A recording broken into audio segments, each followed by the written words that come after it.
পুরস্কার প্রাপ্ত শিক্ষক ডক্টর নিরঞ্জন বন্দ্যোপাধ্যায় মহাশয়কে আমি শ্রদ্ধার সঙ্গে তাকে মঞ্চে আমন্ত্রণ জানাচ্ছি। আমাদের সম্মানীয় অতিথি জাতীয় পুরস্কার প্রাপ্ত শিক্ষক ডক্টর নিরঞ্জন বন্দ্যোপাধ্যায় মহাশয়, তাকে এই মুহূর্তে মঞ্চে আমরা পেলাম। আমি আহ্বান জানাই এই মঞ্চে রবীন্দ্র ভারতী সোসাইটির সম্মাননীয় কোষাধ্যক্ষ মাননীয় শ্রী গৌরাঙ্গ মিত্র মহাশয়। মঞ্চে আমন্ত্রণ জানাই সহ সম্পাদক মাননীয় শ্রী রঞ্জিত কুমার নায়ক মহাশয় এবং অন্যতম সদস্য শ্রী তপব্রত ব্রহ্মচারী মহাশয়কে।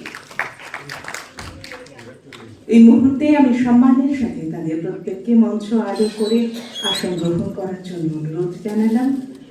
মঞ্চে উপস্থিত বিশ্বকবি রবীন্দ্রনাথ ঠাকুর এবং রথীন্দ্রনাথ ঠাকুরের প্রতিকৃতিতে পুষ্পার্ঘ্য অর্পণ করে এই দুই কৃতি পুরুষের প্রতি প্রণাম ও শ্রদ্ধা জানানোর জন্য তাদেরকে আমি অনুরোধ জানাচ্ছি।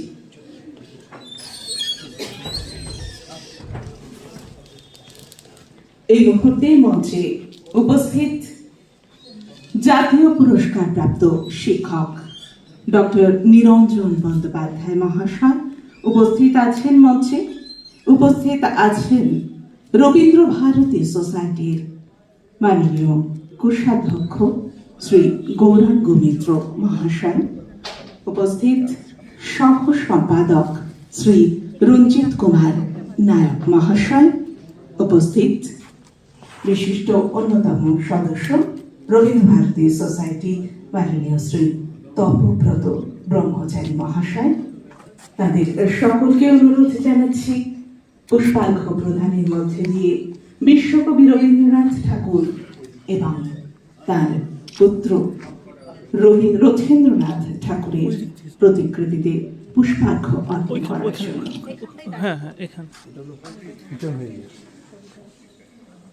ঐতিহ্যবাহী প্রেক্ষাগৃহ এই রথীন্দ্র মঞ্চ বিশ্বকবি রবীন্দ্রনাথ ঠাকুরের মহৎ চিন্তা ভাবনার আলোকে বিশ্বব্যাপী সংস্কৃতি এবং ভ্রাতৃত্ববোধ প্রচারের জন্য এই প্রেক্ষাগৃহ একটি অন্যতম কেন্দ্র। এই মর্যাদাপূর্ণ প্রেক্ষাগৃহটি ভারতবর্ষের প্রাক্তন রাষ্ট্রপতি রবীন্দ্র ভারতী সোসাইটির অন্যতম প্রাক্তন সভাপতি প্রয়াত প্রণব মুখার্জি 23শে ডিসেম্বর 2017 সালে তিনি শুভ উদ্বোধন করেন এই প্রেক্ষাগৃহটির। সেই অসামান্য প্রেক্ষাগৃহ আমাদের ঐতিহ্য। সেই ঐতিহ্যময় প্রেক্ষাগৃহে আজ একটি অসামান্য আয়োজন, যে আয়োজনে আমাদের এই রবীন্দ্র ভারতীর ঐতিহ্যকে আমরা তুলে ধরব বাংলার সংস্কৃতির পরম্পরাকে।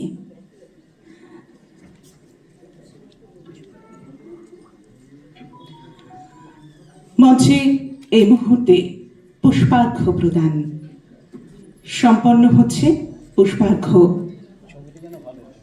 পুষ্পার্ঘ্য প্রদান করা হচ্ছে রথীন্দ্রনাথ ঠাকুরের প্রতিকৃতির প্রতি শ্রদ্ধা নিবেদনের পর্ব সম্পন্ন হল। প্রথমে বিশ্বকবি রবীন্দ্রনাথ ঠাকুরের প্রতিকৃতিতে পুষ্পার্ঘ্য প্রদান এবং তারপরে রানীপুত্র রবীন্দ্র ভারতী সোসাইটির অন্যতম রূপকার এবং প্রতিষ্ঠাতা রথীন্দ্রনাথ ঠাকুরের প্রতিকৃতিতে পুষ্পার্ঘ্য প্রদান সম্পন্ন হল।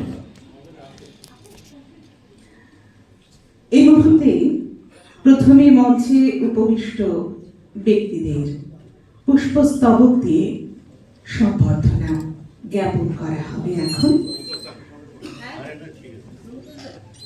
প্রথমে ডক্টর নিরঞ্জন বন্দ্যোপাধ্যায়, তাকে পুষ্পার্ঘ্য প্রদান করা হবে রবীন্দ্র ভারতী সোসাইটির পক্ষ থেকে। তারই সদস্যগণ ক্রমান্বয়ে তাদেরকে মঞ্চে উপবিষ্ট সকলকে বরণ করে নেবে পুষ্পার্ঘ্য প্রদানের মধ্যে দিয়ে। পরবর্তীতে আমি পুষ্পার্ঘ্য প্রদানের জন্য অনুরোধ জানাবো আমাদের মঞ্চে উপবিষ্ট কোষাধ্যক্ষ রবীন্দ্র ভারতী সোসাইটি শ্রীযুক্ত গৌরাঙ্গ মিত্র মহাশয়। তার হাতে পুষ্পার্ঘ্য তুলে দেওয়া হচ্ছে আমাদের সোসাইটির ঐতিহ্য। এরপর আমরা পুষ্পার্ঘ্য পৌঁছে দেব রবীন্দ্র ভারতী সোসাইটির সহ সম্পাদক শ্রীযুক্ত রঞ্জিত কুমার নায়ক মহাশয়কে।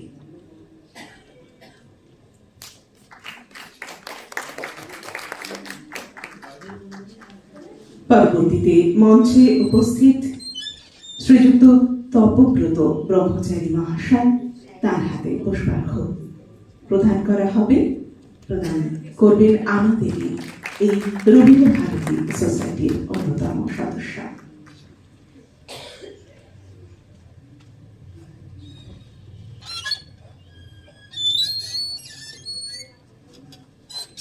ডক্টর নিরঞ্জন বন্দ্যোপাধ্যায়। তিনি আমাদের এই বাংলার গৌরব। তিনি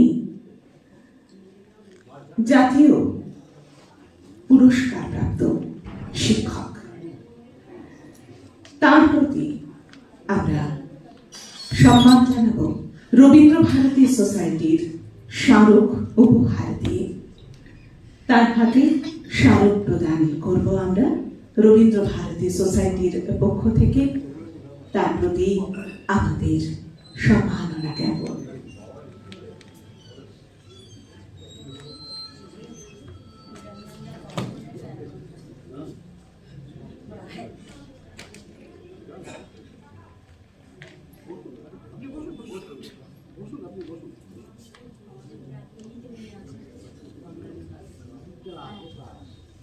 Second time,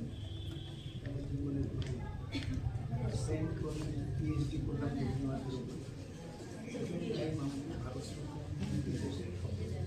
রুদ্র তোমার দারুণ দীপ্তি এসেছে দুয়ার ভিড়িয়া, বক্ষে বেজেছে বিদ্যুৎ বান, স্বপ্নের জাল ছিড়িয়া। ভাবিতেছিলাম উঠি কিনা উঠি, অন্ধ তামস গেছে কিনা ছুটি, রুদ্ধ নয়ন মেলি কিনা মেলি, তন্ত্রা জরিমা মাঝিয়া। এই মুহূর্তে আমাদের সম্মানীয় অতিথি জাতীয় পুরস্কার প্রাপ্ত শিক্ষক ডক্টর নিরঞ্জন বন্দ্যোপাধ্যায়, তার হাতে তুলে দেওয়া হচ্ছে রবীন্দ্র ভারতী সোসাইটির পক্ষ থেকে সেই ঐতিহ্যবাহী স্মারক, সেই গাড়ি, বিশ্বকবির সেই গাড়ির একটি ক্ষুদ্র সংস্করণ স্মারক স্বরূপ তুলে দেওয়া হলো আজকের সম্মানীয় অতিথি ডক্টর নিরঞ্জন বন্দ্যোপাধ্যায় মহাশয়।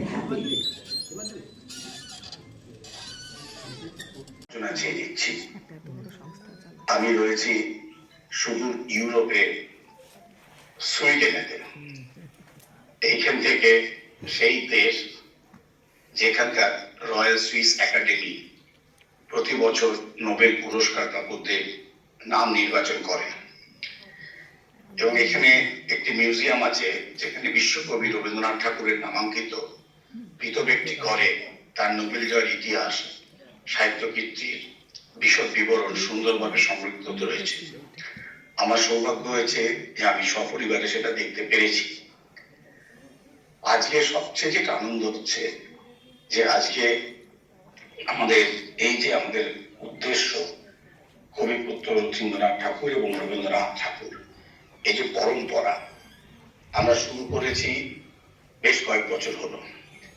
এই অনুষ্ঠানে পরের পর এক একজন করে আসছেন, তারা সপরিবারে আসছেন এবং তারা সকলের মন জয় করে যাচ্ছেন। যারা আগে করেছেন, যিনি ঘোষিকা আছেন, তিনি তাদের নাম বলবেন।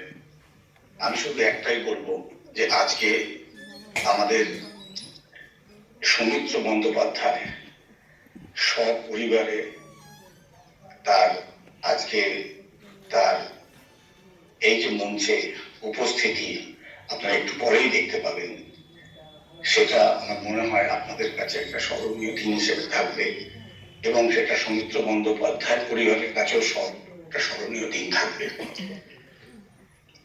আসলে রথীন্দ্রনাথ ঠাকুর তার যে কর্মকাণ্ড সেটা নিয়ে রবীন্দ্রভারতী সোসাইটি কাজ করে চলেছে এবং আমি সবসময় যেটা বলে থাকি যে আমরা কোনো কাজই করতে পারবো না যদি না আজকে যারা আপনারা উপস্থিত আছেন, আমি দূর থেকে দেখতে পাচ্ছি মঞ্চে যারা উপস্থিত হয়ে রয়েছেন, আমি অনেকেই দেখতে পাচ্ছি, তারা যদি না থাকেন। আর আজকে ডাক্তার নিরঞ্জন বন্দ্যোপাধ্যায় এসছেন, উনি বলবেন রথীন্দ্রনাথ ঠাকুরকে নিয়ে। মঞ্চে রয়েছেন আমাদের তপব্রত ব্রহ্মচারী, উনি আমাদের একজন সিনিয়র সদস্য, বহুদিনের সদস্য এবং আমাদের পত্রিকা নিয়ে ওনার অনেক কাজকর্ম রয়েছে, আপনারা সবাই জানেন সেটা। রয়েছেন শ্রী রঞ্জিত নায়ক, অ্যাসিস্ট্যান্ট সেক্রেটারি, এবং রঞ্জিত বাবুর কর্মকাণ্ড সম্পর্কে আপনাদের নাম। আর রয়েছে গৌরাঙ্গ মিত্র। আজকে এই যে আমরা কাজকর্ম করছি তার পেছনে অনেকে মুখ লুকিয়ে থাকেন, সেই কর্মকাণ্ড একজন সাথী আমাদের গৌরাঙ্গ মিত্র। এইভাবেই রবি ঠাকুরের আড়ালে ছিলেন রথী ঠাকুর। রথী ঠাকুর আজ আমাদের প্রাণের ঠাকুর আমরা প্রমাণ করতে চলেছি রবীন্দ্রভারতী সোসাইটির কাজের মাধ্যমে। বাবা এবং ছেলে, আমার মনে হয় না অন্য কোনো প্রতিষ্ঠান আছে তারা এইভাবে দুজনকেই সম্মান দিয়ে প্রত্যেক বছর একটি অনুষ্ঠান করে, যার নাম পরম্পরা। আপনারা যারা এসেছেন, আমি আপনাদের প্রত্যেককে ধন্যবাদ জানাই। আপনারা আসেন বলেই রবীন্দ্রভারতী সোসাইটির প্রাণ পায় এবং আপনারা আমাদের গর্ব। রবীন্দ্রভারতী সোসাইটি আপনাদের ছাড়া চলতে পারে না, চলবে না। আপনারা সাথে থাকুন। আর আমি দূরে আছি, আমি দেখবো এখান থেকে কিছুটা অনুষ্ঠান। এখানে প্রচন্ড ঠান্ডা, মানে বেরোনো যায় না, চারিদিকে বরফ জমছে। আর আমার একটি সুসংবাদও আছে, সেই সুসংবাদ হচ্ছে আমার নাতি হয়েছে, আমি সেই জন্য এখানে এসেছি। আপনাদের সকলকে বলি, আপনারা প্রার্থনা করুন সেও যেন সুস্থ থাকুক, মাথা উঁচু করে চলতে পারে। নমস্কার, আপনারা সবাই ভালো থাকবেন।